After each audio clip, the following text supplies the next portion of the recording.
기도를 가르치시는 것 같으나 사실은 믿음을 가르치고 있는, 믿음이라고 하는 것은 하나님의 임재 아니고서는, 하나님 아니고서는. 누가복음 18장 1절에서부터 우리 8절까지 말씀, 제가 먼저 1절 봉독하겠습니다.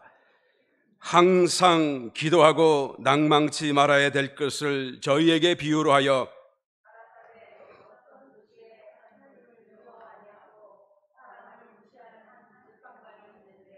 그 도시에 한 과부가 있어 자주 그에게 가서 내 원수에 대한 나의 원한을 풀어주소서 하되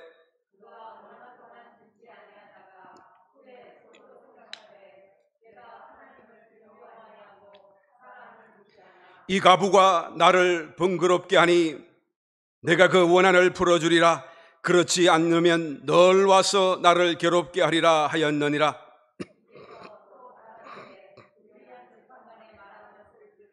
하물며 하나님께서 그 밤낮 부르짖는 택하신 자들의 원한을 풀어주지 아니하시겠느냐? 저희에게 오래 참으시겠느냐? 내가 너희에게 이르노니 속히 그 원한을 풀어주시리라. 그러나 인자가 올 때에 세상에서 믿음을 보겠느냐 하시니라. 아멘. 오늘 저는 봉독해 드리신 말씀을 근거로 우리의 믿음은 어떻게 자라나는가 하는 제목, 질문과 함께 말씀을 통하여 다시 한번 주님 주신 은혜를 공유하기 원합니다. 말씀을 전할 때 전하는 자와 듣는 우리 모두에게 하나님의 성령의 조명하심으로 말씀이 깨달아지고 또 전달되는 언어와 또한 말씀으로만 국한되지 아니하여 하나님이 더 크게 성령의 열매로 어떤 성숙케 하는 놀라운 축복이 되시기를 예수님 이름으로 축원합니다. 여러분, 믿음은 얼마나 우리의 신앙생활 속에 있어서 중요하고 또 그 가치가 얼마나 큰 것인가라는 것을 새삼 말해도 여러분 참 끝이 없이 강조할 수밖에 없을 것입니다. 믿음은 우리의 모든 신앙생활의 기초가 되는 것이죠. 그래서 신앙, 믿음의 생활이다라는 말로 우리는 말하고 있는 것입니다. 보이는 것을 보는 것은, 또 보이는 것을 믿는 것은 진정한 의미 속에서 믿음이 아니죠. 그냥 내가 아는 것이죠.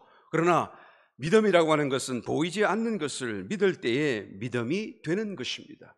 하나님의 세계, 또 하나님은 영이시기 때문에 우리는 볼 수 없기 때문에 우리는 믿음을 가지고 또한 하나님을 섬기지 아니할 수가 없는 것입니다. 모든 신앙생활은 바로 우리의 믿음을 요구하고 있다라는 것이죠. 오늘 봉독하신 말씀을 통해서 보니 불의한 한 재판관이 마을에 있고 또 한 불쌍한 과부가 마음에 원한이 있어 그 재판관을 찾아가는 한 가지 사건을 주님께서는 비유로 말씀해 주고 있습니다. 그래서 그 재판관은 불의하기 때문에 쉽게, 특별히 더 가난하고 힘없는 과부의 그런 하나의 요청을 쉽게 들어주려고 하지 않습니다.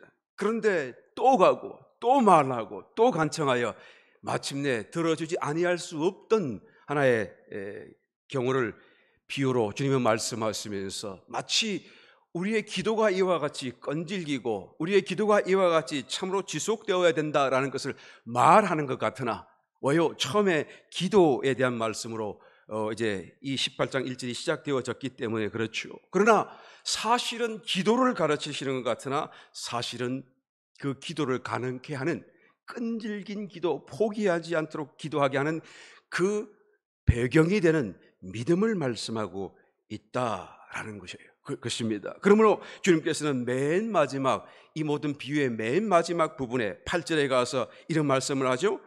내가 너에게 이르노니 속히 그 원한을 풀어주시리라.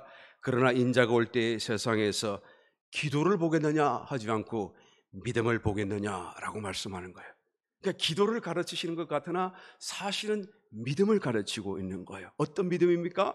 지속적인 믿음, 포기하지 않게 하는 믿음, 끈질긴 믿음. 그래서 끝없이 하나님 앞에 간구할 수 있는 기도를 가능케 하는 그 기저가 되는 믿음을 주님께서는 지금 말씀하고 또한 가르치고 있다라는 거예요. 그런데 이 마지막 결론의 말씀에서 우리는 사실 어떤 면에서는 내면적인 충격을 받는다라고 말할 수밖에 없습니다. 왜 그렇습니까? 주님이 다시 오실 때 세상에서 믿음을 내가 보겠느냐라고 말하는 거예요. 그러니까 정말로 주님이 재림하실 때는 이 세상에 믿음이 희박해지게 되는데 어느 정도입니까? 거의 찾아볼 수 없을 정도가 될 것이다. 그것을 주님이 지금 한탄하고 있는 것이죠. 왜 그런 것입니까?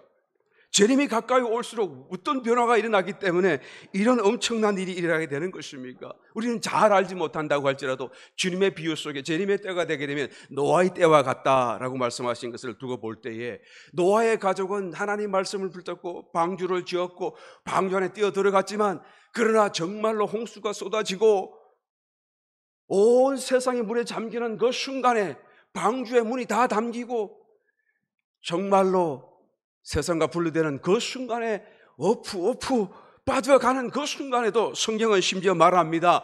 그들이 이것이 웬일인지를 알지 못했다 라고 말하고 있어요. 정말로 그렇게 될까요? 성경이 거짓말이 있을 수가 있습니까?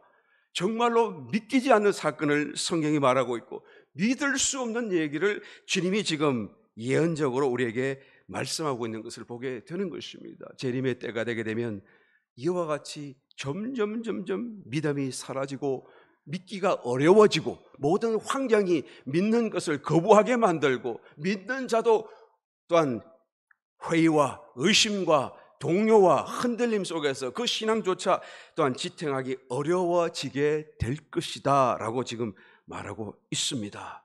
여러분, 주님의 때가 가까워 올수록 우리에게 필요한 게 무엇입니까? 라고 묻는다고 한다면 그것은 단연코 믿음이 준비되어져 있어야 하고 흔들리지 않는 믿음이 있어야 되고 어떤 상황과 어떠한 환경 속에 있을지라도 또 설령 나 혼자 있을지라도 하나님을 믿는 그 믿음이 흔들림이 없는 단단한 믿음이 준비되어져야 할 것임을 말씀해 주고 있는 줄 믿습니다. 여러분, 지금의 우리가 살고 있는 이 세대는 모든 것이 다 풍요롭고 모든 것이 다 갖추어져 있습니다. 그리고 편리함이 마치 우상처럼 되어져 버렸어요. 무엇이든지 불편한 것은 다 싫어하고 다 멀리하고 그저 편리한 것을 쫓아 사는 그런 세상이 되어져 버렸습니다. 그러므로 유전자도 개발되어 유전자 의학까지 등장하여 이제는 여러분 우리의 질병을 고민하며 고칠 필요가 없는 그런 때가 바야흐로 열어지고 있는 것입니다. 팔이 문제가 생기게 되면 팔을 잘라버리고 유전자로 다시 이 팔을 만들어내는 세계가 되어버리고 심장에 문제가 있으면 심장을 떼어내버리고 심장을 또한 바꿔 키워서 유전자 의학적으로 말이죠. 그러므로 여러분 기도할 필요가 없어요. 힘들게 기도하고 힘들게 기다리며 씨름할 이유가 없습니다. 그냥 선택하기만 하면 되는 이제는 우리의 질병을 인하여서도 그렇게 고민할 필요가 없는 그런 엄청난 시대가 지금 우리의 시대가 되어지고 있는 것을 보게 되는 것입니다. 과연 이러한 때에 우리의 믿음의 설 자리가 어디 있습니까? 우리가 무엇을 인하여 하나님을 믿어야 하는 것입니까? 우리의 믿음은 언제 발휘될 수가 있는 것입니까? 다시 한번 세상과 타협하고 세태와 타협하는 정말 불신앙의 모습이 아니라 그럼에도 불구하고 하나님을 의지하고 하나님의 손길을 기대하고 우리의 믿음을 잃지 않는 저 여러분 되셔서 정말로 있어야 할 믿음을 주님 오시는 그날에 잃지 않고 또한 주님 앞에 자랑을 삼을 수 있는 축복된 요단의 지체가 다 되시기를 예수님 이름으로 축원합니다. 믿음은 어떻게 자랍니까? 우리의 믿음이 다 다소간 있는 줄로 알고 있습니다만 그러나 그 믿음이 더 자라나야 돼요. 더 준비되어져야 돼요. 그 믿음이 온 세상을 이길 수 있는 환경을 이길 수 있는 그런 믿음이 되고 또한 내 주변의 사람들에게 영향력을 끼칠 수 있는 믿음이 되어져야 하는 것이죠. 믿음은 어떻게 자랍니까? 어떻게 해야 믿음을 키울 수 있나요? 정말 심각하고도 귀중한 질문이 아닐 수가 없는 것입니다. 성경에 나타나는 많은 예가 있고 많은 사람의 설예가 있습니다. 오늘 저는 짧은 시간 속에 믿음의 사람이었던 다윗을 통하여 과연 그의 믿음은 왜 특별했는가? 그의 믿음은 왜 그렇게 크게 자랐는가? 왜 하나님은 그를 두고 내 마음에 합하다고까지 칭찬할 수밖에 없었는가라는 것을 한번 살펴보심으로써 우리의 믿음을 새롭게 하고 우리의 남은 시간이 얼마일지는 모르겠지만 그 시간 속에 다시 한번 믿음을 극대화시키고 자라게 하는 놀라운 축복이 되시기를 다시 한번 예수님 이름으로 축원합니다. 믿음은 어떻게 자랍니까? 첫 번째로 말씀의 묵상을 통하여 믿음은 자랍니다. 하나님의 말씀을 묵상하면 할수록 믿음이 자라난다라는 것을 성경은 말씀해 주고 있습니다. 로마서 10장 17절 그러므로 믿음은 들음에서 나며 들음은 그리스도의 말씀으로 말미암았느니라. 그렇죠? 믿음은 그리스도의 말씀을 들음으로 생겨나고 자라난다라는 것이죠. 하나님의 말씀을 듣는 것도 필요하고 또 말씀을 묵상한다라고 하는 것은 그 들은 말씀을 다시 반복적으로 듣는 것과 같은 것이 되는 것이죠. 그러므로 묵상은 말씀을 다만 한 번 듣고 거치는 것보다 훨씬 더 많은 그런 믿음의 성숙을 우리 가운데 선물로 가져다 준다라는 것을 우리는 알아야 되는 것입니다. 여러분, 다윗은 이스라엘 가운데 또 역사 가운데 가장 위대한 왕으로 불리고 있습니다. 성경에서 다윗처럼 그렇게 많은 이름, 그의 이름이 자주 그런 거론되고 기명된 그런 왕이 없습니다. 다윗은 유다 지파 사람이었고 그의 아버지의 이름은 이새였었죠. 그가 낳은 8명의 아들 중에 막내였었습니다. 그런데 우리의 생각과 우리의 기대와는 달리 다윗은 특별하지 않았어요. 태어나면서도 특별한 것이 없었습니다. 그의 집에서도 그다지 두각을 드러낸 그런 인물이 아니었지요. 어려서부터 어떤 영재 교육을 받은 것도 아니고 남다른 재능이 있었다는 것도 우리가 찾아볼 수가 없습니다. 그 아버지 이새도 유대 사회 속에 특별한 사람이 아니었습니다. 거부였지도 않았었고 또한 정치를 하는 사람도 아니었고 특출한 능력을 가진 것도 아니었고 남다른 재능을 가진 것도 아닌 것을 우리는 성경 속에 찾아볼 수가 있는 것이죠. 그런 가정에 태어나서 그냥 단지 가난한 어떤 가정, 어떤 베들레헴이라고 하는 그런 시골에서 환경에서 출생하고 자라났던 것을 보게 되는 것입니다. 고작 그가 했던 일이라고 하는 것은 양떼를 맡아서 아버지의 양떼를 맡아서 친 것이 전부였었습니다. 그런데 하나님은 이런 다윗을 선택하셨고 그를 세우셔서 이스라엘 목자요 왕으로 삼으셨다 성경이 말씀해 주고 있습니다. 사실 이 성경의 문맥을 쭉 따라가서 보게 되면 그가 어떻게 왕이 되고 어떻게 이런 이스라엘 목자가 될 수 있었습니까? 그가 본래 그런 사람이었기 때문에 하나님이 그를 선택했다기보다는 오히려 또 하나님이 그를 선택했기 때문에 그가 그런 사람으로 변하였기 때문이라기보다는 그가 하나님을 대하는 특별한 신앙의 자세가 있었고 그가 정말로 남다른 어떤 하나님에 대한 애정, 신앙에 대한 갈증, 갈망을 가진 그런 삶의 자세를 가졌기 때문에 그가 하나님의 선택을 받고 그와 같은 놀라운 삶의 간증을 우리 가운데 보여주고 있다라는 것을 우리가 말할 수밖에 없는 것입니다. 이 다윗을 두고 볼 때 여러분 우리의 신앙, 우리의 믿음 또 특별한 어떤 축복적인 어떤 특징들, 능력들은 타고난다기보다는 또 환경에 따라서 결정되기보다는 정말로 그 사람이 하나님을 어떻게 생각하고 원하고 또한 그의 자세가 하나님을 대하여 어떤 자세로 또한 그의 신앙생활을 영위하는가에 달려있다라는 것을 우리가 더 깊이 또한 받는다고 말할 수밖에 없는 것입니다. 그가 썼던 시편을 통해서 보게 되면 그가 평소에 알고 있는 섬기는 하나님이 어떤 하나님인가 자세히 기록하고 있어요. 그 말씀들, 그 고백들을 살펴보게 되면 얼마나 참 마음에 어떤 감동, 또 그가 하나님을 체험했는데 얼마나 깊이 하나님을 알고 있는지 놀라지 않을 수가 없어요. 그의 하나님에 대한 지식이 얼마나 넓고 광대한지 어떻게 이렇게까지 다 속속들이 하나님을 알 수 있었을까라고 정말로 놀라지 아니할 수 없는 그런 고백과 기록들이 가득 들어있어요. 여러분 그 시편은 다윗의 그런 어떤 개인적인 고백 아니겠어요? 하나님에 대한 찬양 아니겠어요? 그런 것이 다 어디에 났었습니까? 하나님을 체험했기 때문에요. 자기가 알고 있는 그 하나님을 그렇게 기록하고 있는 것입니다. 그러면 하나님을 어떻게 체험했습니까? 그의 믿음을 통했어요.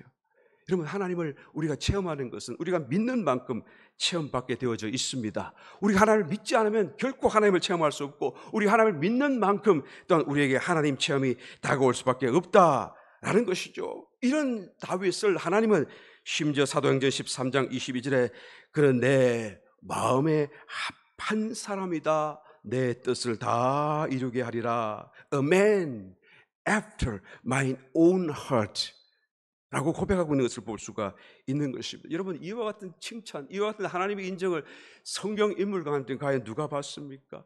오늘 이 지상의 사람들 가운데 누가 과연 이런 인정을 받을 수 있습니까? 도대체 다윗은 어떻게 이런 믿음을 가질 수가 있었습니까? 어떻게 이런 믿음의 소유자가 될 수가 있었습니까? 그것은 하나님의 말씀을 묵상하는 데서부터 시작되었다라고 말할 수밖에 없습니다. 왜요? 성경이 전체 그의 삶을 기록한 시편과 사무엘서를 통해서 읽어보게 되면 그가 얼마나 많은 때에 하나님 말씀을 묵상했는지 자세히 기록해주고 있기 때문이다라는 것입니다. 여러분, 그의 아들 솔로몬은 지혜의 사람이었다고 한다면 그의 아버지인 다윗은 믿음의 사람이었다라고 말할 수 있을 정도예요. 하나님이 저에게 너는 지혜의 사람이 되기를 원하나 믿음의 사람이 되기를 원하나 묻는다고 한다면 저는 주저하지 않고 믿음의 사람이 되기를 원합니다라고 말씀드리고 싶어요. 왜요? 이 믿음의 사람은 개별적으로 자꾸 하나님을 체험해 나가면서 더 알게 되고 더 돈독해지기 때문에 그런 것이죠. 또 이 믿음의 사람을 믿음을 통하여서 하나님을 더 가까이 우리가 또한 체험하고 또한 동행할 수 있기 때문이기도 한 것입니다. 시편 1편 2절 오직 여호와의 말씀을 즐거워하여 그 율법을 주야로 묵상하는 자가 복이 있다라고 말씀하는데요. 이 시편 1편을 다윗이 썼는지는 정확하게 알 수 없습니다만 그러나 다윗은 이와 같은 삶을 살았다는 것에는 틀림없습니다. 그의 모든 삶을 통하여 주야로 하나님 말씀을 묵상했음에 틀림없어요. 그래서 정말로 그 묵상 속에서 하나님을 체험했던 것을 우리는 보게 되는 것입니다. 다윗의 그런 하나의 어떤 묵상은 매일의 삶 속에서 일어났는데요. 다만 그냥 그 수도원에 있는 그런 수도사들처럼 그냥 종교적으로 그 생활과 그 모습으로만 매일같이 살았다는 뜻은 절대로 아닌 것이죠. 다윗은 그렇게 살지 않았어요. 다윗의 일생은 언제나 바빴고 언제나 고달팠던 것을 보게 되는 것입니다. 업무의 연속이 있었어요. 어릴 때는 목동으로 일하였고 쉬지 못했고 그 후로는 또한 이스라엘의 장군으로서 사울 왕의 사위로서 또한 부하로서 언제나 긴장된 삶을 살았습니다. 그가 더 백성들의 인기와 사랑을 차지하자 그 왕이었던 사울이 그를 또한 시기하여 그를 죽이려고 할 때에 그는 이제는 도망자가 되어서 정말로 긴장의 삶을 살지 않을 수가 없었던 걸 보게 되는 것이죠. 그가 또한 이 모든 일이 다 끝난 뒤에 왕이 되었습니다. 이제는 다 쉴만한가 생각했더니 그러지도 못했어요. 왕이 되고 난 뒤에 더 많은 일들이 자기를 기다리고 있는 것입니다. 예루살렘으로 도읍을 정하고 그리고 크고 작은 일들이 연달아 일어나기 시작합니다. 이런 말할 수 없는 그런 어떤 긴장의 끈을 갖다가 계속 놓을 수 없는 중에 이제 다시 그의 자식이 자기를 배반하고 자기를 대적하는 그런 반란이 일어나기도 한 것이죠. 또 많은 사람들은 여전히 이 왕을 다윗을 왕으로 또한 인정하지 않기도 했기 때문에 늘 긴장하는 삶의 연속이었던 것을 보게 되는 것입니다. 그러한 가운데에 다윗이 한 것이 무엇입니까? 성경을 통해서 보니 그는 매일매일의 말씀 묵상이었다라고 말하는 것입니다. 주야로 묵상했다는 것입니다. 탐험가들이 마치 나침반과 지도를 갖고 그것을 늘 펼쳐보듯이 하나님의 말씀을 펼치고 묵상하고 또 묵상하였던 그런 삶을 살았다라는 것입니다. 그는 땅에서 살았지만 그의 마음은 늘 하늘에 닿아 있어요. 언제 그러면 성경을 묵상했습니까? 성경을 다시 한번 찾아보겠습니다. 시편 119편 97편 내가 주의 법을 어찌 그리 사랑하는지요 내가 그것을 종일 묵상하나이다. 그러니까 자기는 어떤 시간을 특별히 만들어서 그냥 그것을 한 것이 아니라 종일토록 묵상했다라는 것입니다. 적극적으로 그의 마음속에 이 묵상의 시간을 만들어서 하나님의 말씀을 되새겼다라고 말하는 것이죠. 밤중에도 일어나 주의 말씀을 묵상했습니다. 시편 119편 148절 주의 말씀을 묵상하려고 내 눈이 야경이 깊기 전에 깨었나이다. 그러니까 내가 계속 말씀을 묵상하다가 야경이 깊기 전에 깨었다고 말은 계속 눈이 떠 있었는데 이제는 새벽이 되기까지에도 나는 잠을 이루지 못하고 하나님 말씀을 묵상하였다라고 기록하고 있는 것이죠. 고요한 밤이 되면 언제나 말씀을 묵상했는데 이것이 바로 그 다음날 자기가 낮에 수행하는 모든 일들을 어떻게 참으로 지혜롭게 수행하는가, 어떻게 또한 하나님의 형통함을 또한 따르게 하는 것인가라는 비결이었다라는 것을 성경이 말씀해 주고 있는 것입니다. 연이 다른 임금처럼 각종 연회와 또한 그런 어떤 오락으로 시간을 보낸 것이 아니라 온전히 주님을 묵상하는데 밤마다 이 말씀을 가까이 두었다. 시편 63편 6절, 내가 나의 침상의 주를 기억하며 밤중에 주를 묵상할 때에 하오리니. 그렇죠? 침상에서 주님을 기억하고 그냥 잠들지 않아요. 심지어 6장 6절, 내가 탄식함으로 곰핍하여 밤마다 눈물로 내 침상을 띄우며 내 요를 적시나이다. 눈물이 흘러서 그 눈물이 자기의 침상을 띄웠고 배처럼 또 내 모든 덮고 자는 이 담요를 다 적셨다라고 말하죠. 여러분, 이것은 과장된 표현입니까? 정말로 내 눈물이 얼마나 흘러야 그 침상이 뜨고 배처럼 뜰 수가 있나요? 내가 눈물이 얼마나 흘러야 내 담요가 다 적셔질 수가 있나요? 아마 과장된 표현 일 거라고 생각됩니다만은, 그러나 그가 정말로 그동안 흘렸던 모든 눈물을 다 모으면 이렇게 되지 않았을까라는 생각도 들게 하는 부분이 아닐 수 없습니다. 모르긴 몰라도 얼마나 많은 때에 많은 묵상이 있었는가라는 것을 쉽게 짐작해 보게 하는 말씀인 것이죠. 여러분, 말씀 묵상이 우리의 믿음을 성숙케 하고 말씀 묵상이 하나님을 더 체험하게 만든다라는 것을 말씀하는 것입니다. 하나님의 말씀을 여러분 묵상하시기를 예수님의 이름으로 축원합니다. 그래서 믿음을 더해가게 되시기를 예수님의 이름으로 축원합니다. 묵상한다고 하는 것은 메디테이션, 되새김질이죠. 그냥 성경을 읽기만 해서는 안 되는 것입니다. 읽기만 하는 것도 물론 필요하고 중요하고 축복입니다만 읽고 지나가서는 안 돼요. 그것이 다시 되새김질 되어야 돼요. 또 되새김질하고 또 묵상하는, 그래서 더 많이 읽는 것보다 더 많은 시간에 더 많은 때에 하나님의 말씀을 또한 묵상해야만 하는 것이죠. 묵상하기 위해서는 시간이 반드시 전제되어야 되는 거 아니겠습니까? 우리가 드리는 어떤 시간이 반드시 전제되어야 되는 것 아니겠습니까? 묵상이 지속적으로 일어나게 되면 어떤 일이 일어납니까? 이 다윗처럼 지혜와 명철이 또한 생겨나는 것입니다. 시편 119편 99절 말씀, 내가 주의 정거를 묵상함으로 나의 명철함이 나의 모든 서성보다 성했다.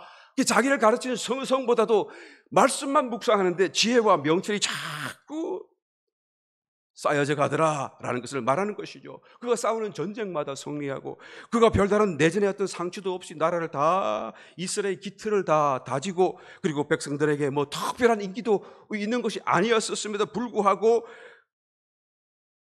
이 나라를 이토록 단단하게 세울 수 있었던 것은 그에게 지혜와 명철이 있었기 때문이다라는 것을 성경이 말씀해 주고 있는 것입니다. 그것이 어디에서 났나요? 성경 말씀을 묵상하는 데서 생겨났다고 스스로 고백하고 있는 것입니다. 시편 5편 1절, 여호와여 나의 말에 귀를 기울이사 나의 심사를 통촉하소서. 이 심사라고 하는 것은 나의 묵상이에요. 묵상, 나의 묵상을 하나님께 맡겨 드리는 것입니다. 하나님 펼쳐 드리는 것입니다. 하나님, 저 한번 살펴주세요. 봐주세요. 내 묵상이 옳은가요? 내 생각이 옳은가요?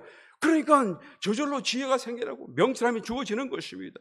여러분, 다윗의 일생 속에 이 묵상처럼 중요한 것이 있었을까? 우리가 정말 깊이 들여다보게 되면 깨닫게 되는 부분이 아닐 수가 없는 것이죠. 하나님 말씀을 묵상하게 되면 여러분 지혜와 명철이 생겨나게 되고, 또 묵상하게 되면 우리의 마음의 생각이 거룩하게 되어져요. 입술의 말이 바뀌어지고 정결하게 되어진다는 것을 우리가 체험하게 되는 것입니다. 시편 19편 14절 말씀, 나의 반석이시요 나의 구속자이신 여호와여, 내 입의 말과 마음의 묵상이 주의 앞에 연락되기를 원하나이다. 그죠? 나의 말과 나의 마음의 생각이, 묵상이 주님 앞에 연락되기를 원하면, 여러분 주님 앞에 연락된다는 게 무슨 뜻입니까? 하나님 앞에 드려지는 거룩한 제물이 되기를 원한다라는 말이죠. 여러분, 제사, 레위기에 나오는 제사들에 쓰여지는 제물들, 그 규례가 얼마나 까다로운지 여러분 잘 아시잖아요. 아무나 올려드릴 수 없습니다. 하나님은 아무나 받지 않아요. 굉장히 까다로운 그런 제사 제물의 규례가 나와 있어요. 그것을 다 만족해야 하나님께 올려드릴 수 있는 것이죠. 언젠가 한번 이스라엘의 그 다큐멘터리를 보는데 초막절 그 큰 잔치를 벌이는데요. 지금도 하고 있잖아요. 이스라엘 백성들이 종교적인 사람들은 전부가 다 그날 이제 하나님을 그 초막절로 이제 기뻐하려고 준비를 하는데 그 중에서 필요한 것 여러 가지 중에 한 가지가 그 이 종려수 이 가지잖아요. 이게 중수 가지를 가지고 이게 두드리고 호산나 다윗 자손이여 머시합니다. 그런 말로 하나님 앞에 그죠? 이렇게 나가야 되니까 말이죠. 이 종려수 가지가 다 필요한 거예요. 그런데 종려수 가지가 굉장히 비싸요. 그 가지가 별거 아닌데 말이에요. 이스라엘에 많이 있는데 왜 그런가요? 말이 있어서 다 쓰이는 것이 아니기 때문에 그런 거예요. 아주 면밀하게 흠이 없고 점도 없고 깨끗한 것만 그때 사고 팔고 쓰기 때문에 그런 거예요. 그러니까 이집트 가까운 나라에서 종려수 가지를 막 수입을 해요. 그때 가까워지게 되면. 그리고 아주 종려수 가지가 무슨 보물 같아가지고 그냥 길다란 이 무슨 그런 어떤 상자에 탁 담아가지고 쫙 포장을 해가지고 하나씩 파는 모습을 봤어요. 그것도 그냥 들썩 사지 않아요. 돈을 주기도 전에 탁 꺼내가지고 돋보기를 켜가지고 이렇게 쳐다보더라고. 이렇게 다 가지가 제자리에 붙었나 떨어졌나 뭐가 끼었나 그냥 와. 몇 번 두드리다가 그만 말라지고 버려질 것인데도 불구하고 그런 것조차도 그런 마음과 정성과 그런 자세로 한다고 한다면 하나님께 드려질 그 제물이라고 한다면 여러분 내 말의 입이 얼마나 그렇게 해야 돼요? 내 마음의 생각이 얼마나 그렇게 해야 돼요? 이 다윗이 하나님과 연락되기를 원합니다라고 하는 것은 자기가 생각해도 자기의 말과 자기의 생각이 벌써 거룩하다 그 말이에요. 하나님 나는 괜찮다고 생각되는데 하나님 받아주시기를 원합니다 라고 지금 고백하고 있는 거예요. 기도 그 자체가 하나님에 드려지는 희생 제물이다 그 말이에요. 예. 뭘 하게 되면요? 말씀을 묵상하게 되면 우리의 생각이 거룩해집니다. 입술의 말이 정결하게 돼요. 내 말의 입술의 말은 정결합니까? 내가 세상 사람 같은 그런 험한 말과 악한 말을 쓰지 않습니까? 내 마음의 생각은 거룩합니까? 여러분 다윗이 지은 그 수많은 시편은 그가 문학적 재능이나 풍부한 상상력에 기인한 거 절대 아니죠.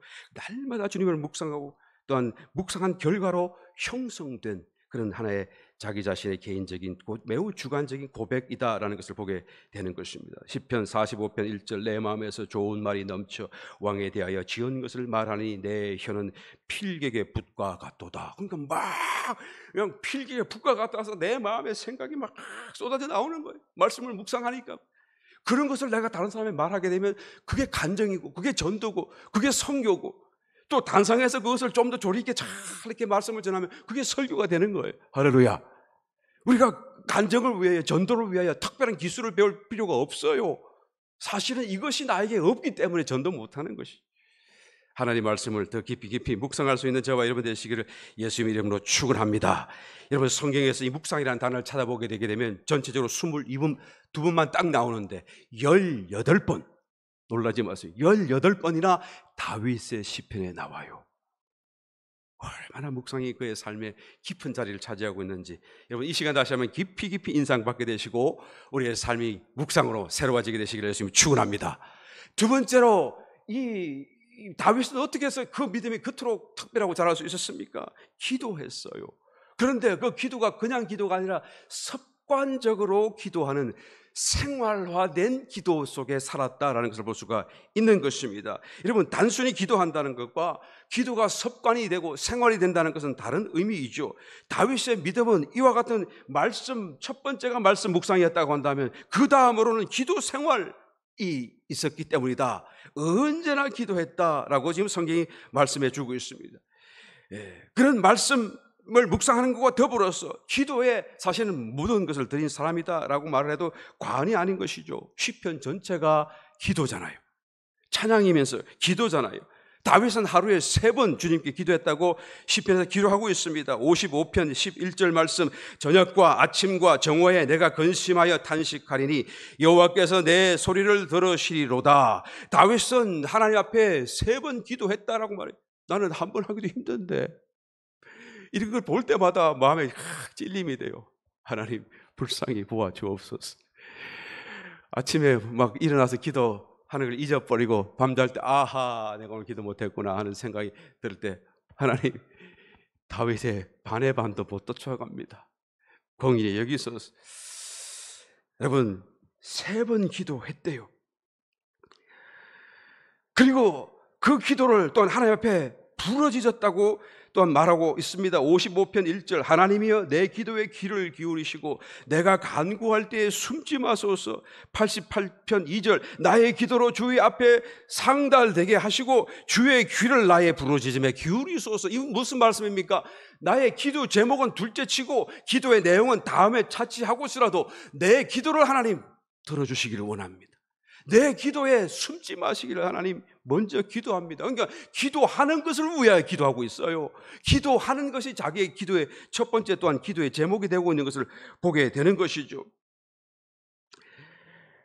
우리가 얼마나 많은 시간 속에 기도의 시간을 드려야 될까 하는 것을 다시 한 번 더 느끼는 부분이 아닐 수가 없습니다. 시편 88편 13절 여호와여 오직 주께 내가 부르짖었사오니 아침에 나의 기도가 주의 앞에 달하리이다. 이 달한다는 이 말씀은요, 그 앞에 이제 간다라는 의미인데 영어 킹 제임스 버전에서는 prevent라는 단어를 쓰고 있어요. 가로막다 그 말씀이죠. 그러니까 내가 아침에 드린 그 기도가 하나님 좀 전에 상달되어서 하나님이 만약에 하루 일과를 무슨 세상 사람 그 일과 시작하는 식으로 사무실에 탁 들어오셔서 이렇게 사무를 탁 시작하게 된다고 한다면 그 하나님, 내 기도가 먼저 그 보좌 사무실에 올라가가지고 하나님을 prevent, 가로막게 하소서라고 지금 기도하는 거예요. 그러니까 얼마나 열심히 기도하고 자기 기도가 하나님 앞에 먼저 하나님 앞에 올라가 있기를 원하는 마음으로 기도하고 있는가라는 것을 보게 되는 것입니다. 여러분, 다윗의 이 기도가 그냥 기도가 아닌 것을 깨달아 보면 놀라지 않을 수 없어요.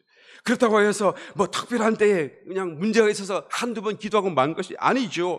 오랫동안 한 번, 두 번 기도하고 마친 것이 아니죠. 시편 141편 2절 말씀 나의 기도가 주의 앞에 분향함과 같이 되며 나의 손드는 것이 저녁 제사같이 되게 하소서. 저녁 제사같이 내 기도가, 내 손드는 것이, 저녁 제사는 하루에 아침에도 하고 저녁에도 하고 상번제죠. 늘 하나님께 드리는 제사를 말하는 거예요. 저녁 제사는요. 그래서 아침에 드렸던 그 제물이 연기가 타고 계속 꺼져가려고 그러면 또 저녁 때 제사. 그러니까 연기가 끝이 안 나고 그 제물의 향기가 늘 하나님 피어나는 상번제예요. 예. 그래서 내가 손드는 것이 하나님 앞에 드리는 이와 같은 상번제 같이 되게 하소서 그 말이에요. 내 기도가 늘 드리는 한 번, 두 번 그냥 드리는 게 아니라 하나님 앞에 꺼지지 않는 향기와 또한 제물처럼 하나님 앞에 올려지게 하소서라고 하는 내 기도의 그런 어떤 습관화된 모습을 여기서 또한 우리가 찾아볼 수가 있는 것이죠. 여러분, 기도를 하시되 생활화시켜 나가야 되는 것입니다. 내 믿음이 자라게 하기 위해서는 그 기도가 계속적으로 반복되도록 계속적으로 습관을 따라서 기도가 되어지도록 그래서 늘 꺼지지 않는 상번제 제물의 향기처럼 올라갈 수 있도록 만들어야 돼요. 이런 문제를 위하여 기도할 때도 물론 좋은 것입니다. 필요한 것입니다. 그런데 그것만으로는 충분하지 않아요. 왜요? 그럼 문제가 해결되면 어떻게 할 것입니까? 또 문제가 없다고 한다면 그럼 기도 안 해도 되는 것입니까? 그게 아니잖아요. 그러니까 문제를 위한 기도도 하되 기도라고 했을 때 더 깊은 기도, 더 중심적인 기도, 그냥 기도 중에 기도라고 할 수 있는 순결한 기도가 무엇입니까? 하나님 앞에 내 자신을 이끌어가는 아무 문제가 없어도 괜찮아요. 그냥 하나님 보좌 앞에 내 자신을 갖다 내어놓는 하나님 주실 말씀을 드리려고 하는 하나님께서 오는 어떤 은혜라도 받으려고 하는 또 하나님을 정말 만나고 싶어하는 그런 마음, 하나님을 찾는 그런 갈급함, 그런 걸로 하나님을 계속 부르짖는 찾는 그런 기도가 순결한 기도고 정말 중심의 기도고 기도 중에 기도고 하나님 앞에 상번제로 올려질 수 있는 향기로운 기도가 된다는 것을 우리는 알아야 되는 것이죠.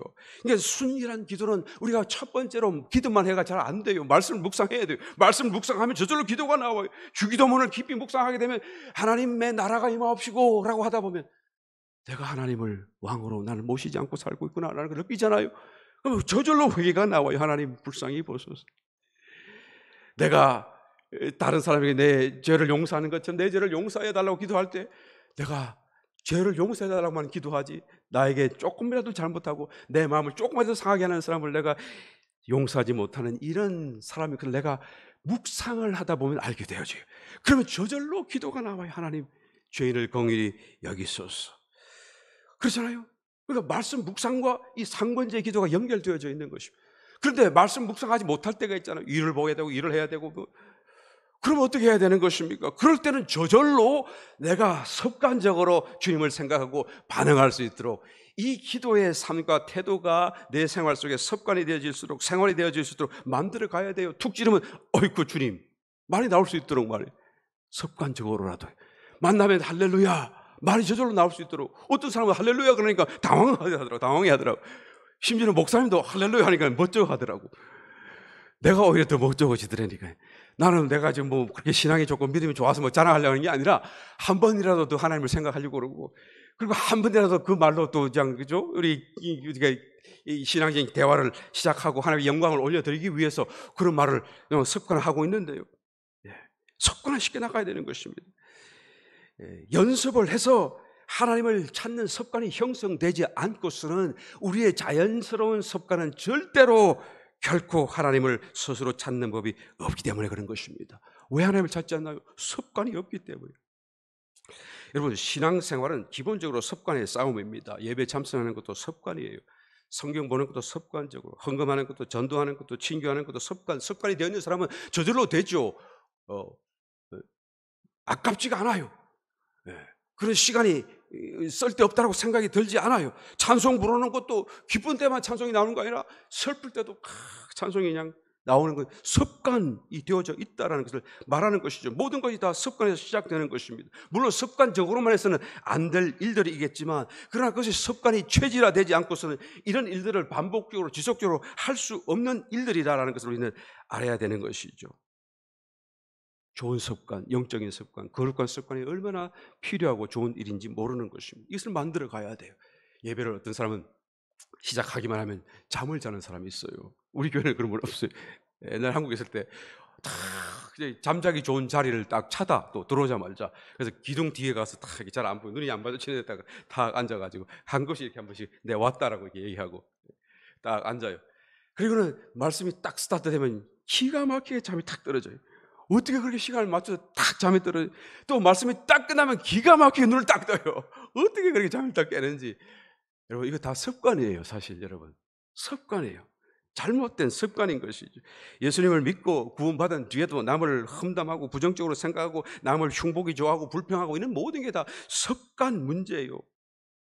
이걸 알아야 되는 것이, 이 습관이 어떻게 극복될 수 있는 것입니까? 버려야 되는데 어떻게 버립니까? 잘 안 되지. 그냥 빈손 만들기가 얼마나 어려워요. 좋은 습관을 거룩한 습관을 길러내게 되면 이 습관을 이기게 돼요. 내 자신을 바꾸어주게 된다는 것입니다. 파스칼이라고 하는 그 프랑스의 어떤 유명한 철학자가 했던 말 중에 한 가지, 그 책 속에서 습관은 제2의 천성이다. 우리 타고난 그런 하나의 성품이다. 첫 번째 천성이 타고난 것이고, 습관은 후천적으로 만들어진 제2의 천성이다. 그리고 제1의 천성을 파괴한다라고 참 유명한 말을 했어요. 그러니까 후천적으로 만들어진 그 습관이 나의 본래적인 성품, 성격, 성질을 다 파괴하고 바꿀 수 있다라고 지금 얘기하는 것이지. 거룩한 습관이 우리의 옛 습관, 죄악된 습관을 바꿀 수 있다라는 것을 우리는 체험 속에서도 난 고백할 수 있어야 마땅할 줄 믿습니다. 여러분, 사실 습관적이다라고 하면 나쁜 것만 연상되잖아요. 습관적인 예배생활, 습관적인 신앙생활, 전부 다 부정적인 의미만 생각되어지잖아요. 왜냐하면 습관은 그저 우리의 마음을 들이지 않아도 그냥 내 몸이 익숙해져서 저절로 그냥 그것을 행하니까 말이에요. 이런 습관은 오히려 위선적이고 차라리 그런 거 없는 것보다 못한 그런 어떤 때가 우리가 느낄 때가 종종 있습니다. 그런데 중요한 것은 이런 습관만 갖고 있다고 한다면 그것이 절대로 좋은 것이 될 수 없겠습니다만은, 그러나 이 습관이 없고서는 우리가 그 다음 단계로 나아갈 수 없기 때문에 그래요. 그래서 이 습관 위에 우리의 담겨져야 할 마음을 담고 우리가 정말 가져야 될 마땅한 신앙적인 자세를 보태기만 하게 되면 어떻게 됩니까? 이제는 정말로 우리가 생각지 못했던 더 아주 상승된 어떤 믿음의 세계 속에 우리가 도약해 가는 것을 보게 되는 것입니다. 그러니까 습관보다 그 길을 가는 데 있어서 더 좋은 것도 있을 수 없다. 그래서 사도 바울이 너희는 경건에 이르기를 연습하라 라고 말하는 거예요. 연습하라. 혹시 내가 내 믿음이 왜 안 자라는가 의문이 든다고 한다면 자신의 습관을 한번 돌아보시길 바랍니다. 특별히 그 중에서도 기도 습관을 한번 점검해 보시길 바랍니다. 나는 하루에 얼마나 습관적으로 하나님을 생각하는가, 얼마나 습관적으로 하나님 앞에 기도하는가, 나아가는가. 정말 제 자신에게도 던지는 하나의 질문이 아닐 수 없습니다. 가슴을 치는 부분이죠. 하면 할수록 부족하다고 느끼는 부분인 것입니다. 세 번째, 마지막으로 어떻게 믿음이 자랍니까? 환경의 연단을 통해서 자랍니다. 성도가 당하는 삶의 환경은 여러분 결단코 축복을 위하여 주어진 것이 아니다. 여러분 오해하시면 안 돼요. 축복을 위해서, 하나님이 나를 잘 살고 잘 먹고 잘 되게 하기 위해서 내 환경을 허락하셨다라고 여러분 오해하셔서는 번번이 정말 큰 마음의 고통을 당하지 않을 수가 없게 됩니다. 성도가 만나는 환경은, 모든 환경은 성도가 연단받도록 하기 위한 것이다. 왜 아멘 안 해요? 성도가 연단받도록 하기 위하여 하나님이 그 환경을 안배하는 거예요. 사실은 이 연단받는 게 진정한 축복으로 가는 길이 된다는 것을 아는 사람은 많지 않아요. 우리가 생각하는 그런 세상적인 행복과 축복은 진정한 의미 속에서 축복도 아니고 행복도 아니다라는 것을 우리는 알아야 되는 것이죠. 다윗의 믿음이 어떻게 생겼습니까? 첫째는 말씀의 묵상이요, 둘째는 기도의 생활하여 습관이요, 셋째는 환경적으로 연단을 받아왔기 때문에 그렇습니다. 다윗은 여러분 우리의 생각하는 만큼 그렇게 행복한 삶을 살았던 사람은 아니에요. 얼마나 어렵고 얼마나 힘들고, 정말로 가만히 묵상해 보게 되면 그가 좋았던 날, 행복했던 날이 과연 며칠이나 됐을까라고 생각이 들 정도로 그의 삶은 고난의 연속이었다라는 것을 우리가 눈치채지 않을 수가 없어요. 시편 55편 4절 7절 말씀에 내 마음이 내 속에서 심히 아파하며 사망의 위험이 내게 미쳤도다. 두려움과 떨림이 내게 이르고 황공함이 나를 덮었도다. 나의 말이 내가 비둘기같이 날개가 있으면 날아가서 편히 쉬리로다. 내가 멀리 날아가서 광야에 거하리로다. 그죠? 내가 그만 떠나가고 싶다 그 말이, 이 상황에서 도망가고 싶고 피하고 싶고 나는 여기에 살고 싶지 않다라는 그런 마음을 고백하고 있어요. 얼마나 힘들었으면 그랬습니까? 시편 102편 3절로 7절 말씀, 대저 그 내 날이 연기같이 소멸하며 내 뼈가 냉과리같이 탔나이다. 내가 음식 먹기도 잊었으므로 내 마음이 불같이 쇠잔하여 싸우며 나의 탄식 소리를 인하여 나의 살이 뼈에 붙었나이다. 나는 광야의 당아새 같고 황폐한 곳에 부엉이같이 되어 싸우며 내가 밤을 새우니 지붕 위에 외로운 참새 같으니이다. 그가 당한 때 그의 마음, 그의 삶의 많은 시간 속에 이와 같은 정말 고통을 느꼈던 거예요. 여러분, 그가 고백하는 내 뼈가 냉과리같이 탔다라고 하는 이 냉과리가 뭔지 아십니까? 여러분, 이 타다가 만 나무예요. 그게 생나무도 아니고 숯도 아직 덜 되고 그 연기만 쫙 피어오르는 거예요. 매캐하고 막 눈이 따갑고. 그러니까 내 뼈가 이 냉가리같이 탔다 그 말은 내가 지금 계속하여 고통을 느끼고 있다 그 말, 계속하여 내 삶은 고통의 세월의 연속이다라고 지금 고백하고 있는 거예요. 그런 고통의 가장 그냥 클로즈업 된 부분은 많은 문제가 있지만 가장 클로즈업 되는 부분이 뭡니까? 그의 다음 말을 계속 읽어보게 되면 외로움이었다라고. 왜 외로운가? 왜 외로운가? 하나님이 이 어려운 때 자신과 함께 한다는 느낌이 없는 거예요. 심지어는 하나님이 자신을 버리신 거 아닌가 하는 생각이 들 정도로 너무 외로운 거예요.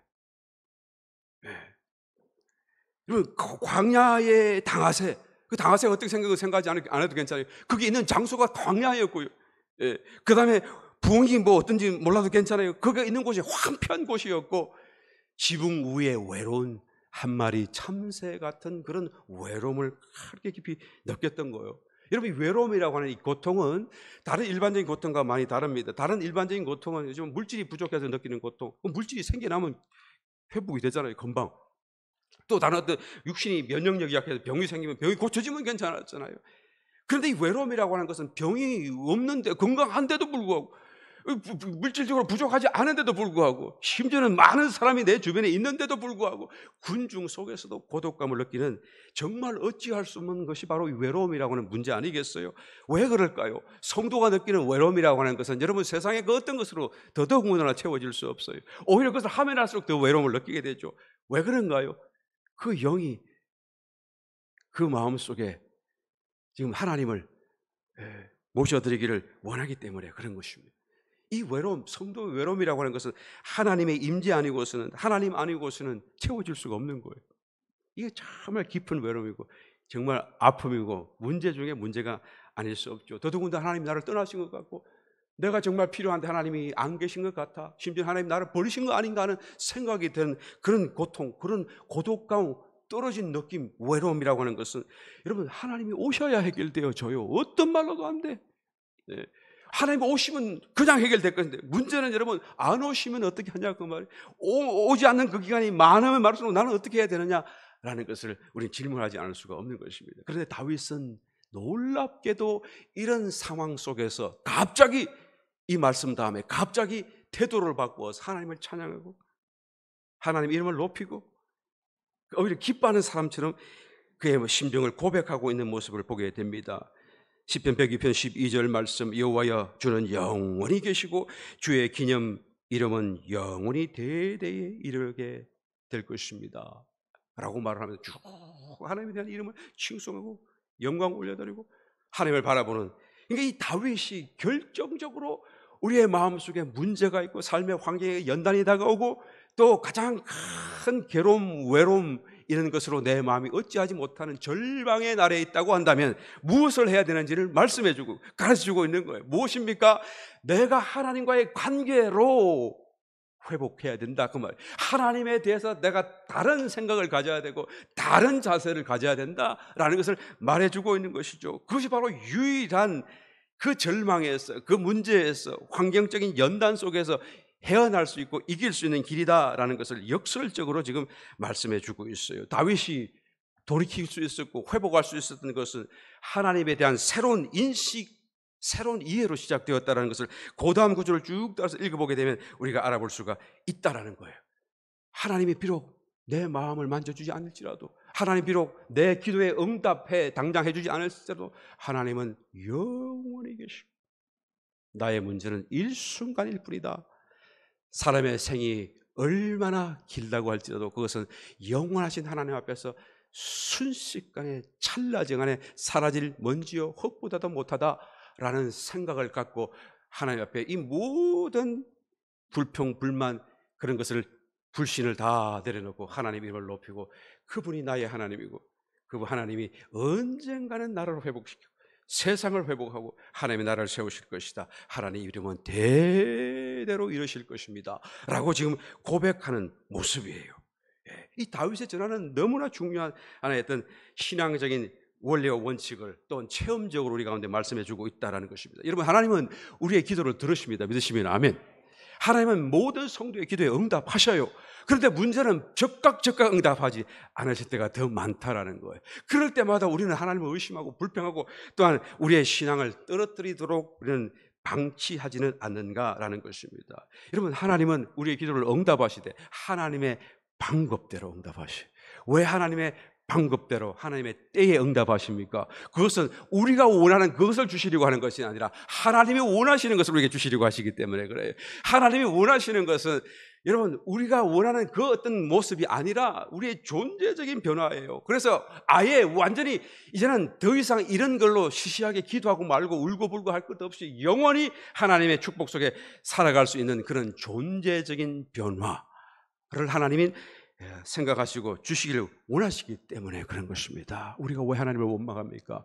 그것은 이 세상적인 그런 선입관을 우리도 함께 붙들고 있기 때문에 그래요. 하나님께 기도하면서도 세상 사람들이 생각하는 것처럼 나도 저렇게 되어야 행복할 텐데, 나에게도 저것이 있어야 내 마음이 괴로우지 않을 텐데, 내가 저것이 이렇게 해결되어야 나도 세상 사람들 가운데 자랑이 될 텐데 라고 하는 이런 세상 사람들 같은 그런 어떤 선입관을 놓지 않기 때문에 그래요. 하나님은 여러분 응답하세요. 그런데 우리의 생각대로 하지 않는다는 것을 우리는 알아야 되고 인정해야 된다는 것입니다. 세상 사람들이 기대하는 그대로 기대하고 그 결과만을 기대한다고 한다면 늘 실망하고 늘 실패할 수밖에, 그 신앙 안에서 할 수밖에 없다라는 것을 우리는 단호하게 말씀드릴 수밖에 없는 것입니다. 여러분, 이 시편에서 사도 바울은 그 102편 25절 이하의 말씀 마지막 절에서 이렇게 말합니다. 주께서 예측의 땅에 기초를 두셨사오며 하늘도 주의 손으로 지으신 바니이다. 천지는 없어지리니와 주는 영존하시겠고 그것들은 다 옷같이 낡으리니 의복같이 바꾸시면 바뀌려니와 주는 여상하시고 주의 연대는 무궁하리이다. 주의 종들의 자손이 항상 있고 그 후손이 주의 앞에 굳게 서리이다 라고 고백하죠. 그러니까 너무 영원하신 하나님 앞에서 우리의 시간이 순간에 한순간에 그거 좀 실패하면 어때요?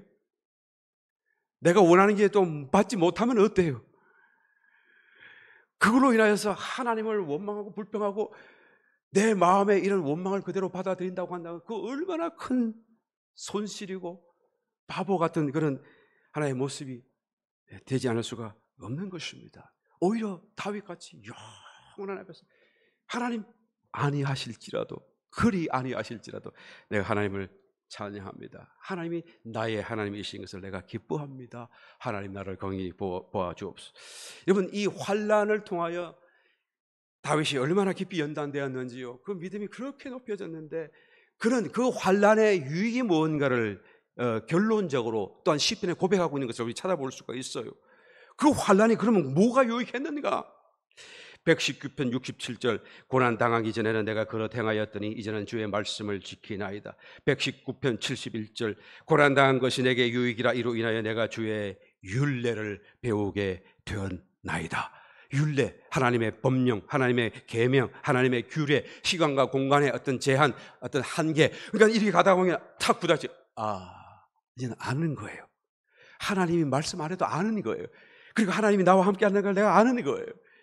율례를 배우게 된 것입니다. 얼마나 이제 담대하고 하나님이 설령 내 마음속에 외로움을 허락하신다고 할지라도 나는 정말로 그 신앙에서 흔들림이 없게 되는 거예요. 자유함을 놓치지 않게 되고 이 놀라운 깨달음이 연단을 통하여서 환경적 연단을 통하여서 다윗에게 주어졌다는 것을 그런 고백하고 있는 것이 말씀을 맺겠습니다. 이런 하나님 마음에 합한 자라는 이 칭호가 얼마나 위대한 칭호인지 모르는 것입니다.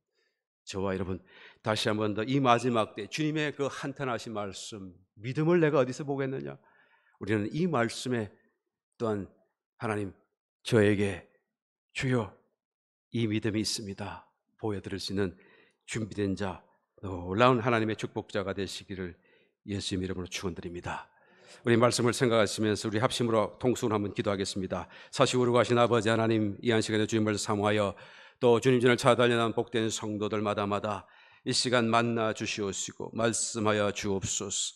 우리의 심령 속에 참으로 주님 다시 오실 때가 심히 가까워져 있는 이때에 무엇이 필요한지를 더욱 알게 하여 주옵소서. 하나님이 다윗처럼 주의 말씀을 더 간절하게 또한 찾고 묵상할 수 있는 은혜로 채워 주옵소서. 하나님, 우리가 하나님을 찾고 또한 기도하되 우리의 삶에 또한 생활이 되게 도와주옵시고 끊임없이 쉬지 않고 하나님 앞에 나아가는 기도의 생활이 되게 도와주옵소서. 하나님, 우리의 삶에 당한 어떠한 삶의 형편도 우리가 믿음으로 주님 앞에 또한 용납하며 감사하며 높여드릴 수 있게 도와주셔서 아버지 이 일로 인하여서 하나님의 원칙, 하나님의 손길, 하나님의 율례를 배우는 더 큰 축복이 되게 도와주옵소서. 우리 모든 속한 요단의 지체를 주님 축복하심을 믿습니다. 예수님의 이름으로 기도드리옵나이다. 아멘.